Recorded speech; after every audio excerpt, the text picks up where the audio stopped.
దేవుడి ఏర్పాటు చేయబడిన పరిశుద్ధ లేఖన పాఠ్యభాగము నూతన నిబంధన గ్రంథము నుండి మత్తయి రాసిన సువార్త 25వ అధ్యాయము 31 నుంచి 35 వచనముల వరకు దేవుని వాక్యము చదువుకుందాము.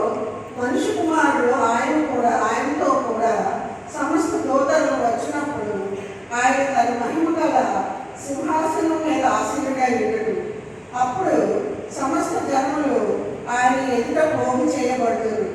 గొల్లవారు మేకల్లో నుండి గొర్రెలను వేరుపరిచినట్లు ఆయన వారిని వేరుపరిచి తన కుడివైపున గొర్రెలను ఎడమవైపున మేకలను నిలవబెట్టెను.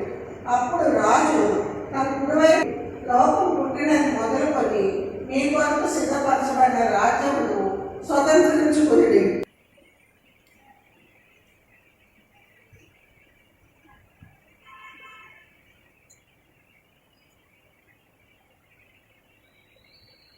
ప్రార్థన చేసుకుందాం.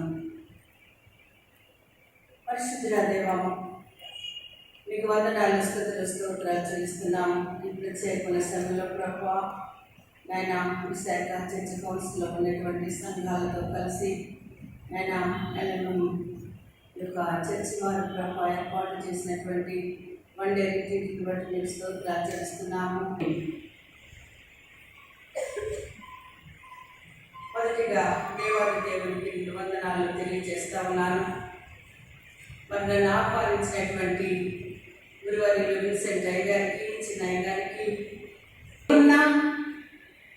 ఒకవేళ ఏమీ లేకపోయినా కానీ దేవుని రాజ్యంలో వారసులము కాకపోతే కనుక అది నిష్ప్రయోజనం.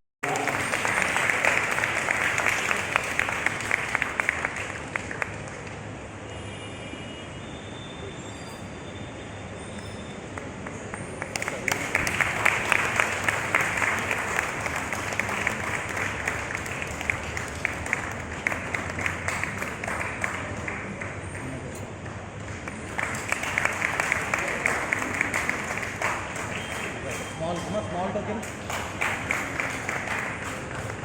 Yeah.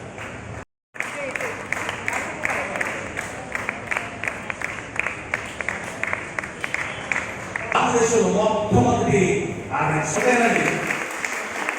ఒకే మాస్టర్ గారు, ఒకే భాస్కర్ గారు, వారితో పాటు శామ్యుల్ గారు ఫోటో తీస్తారు.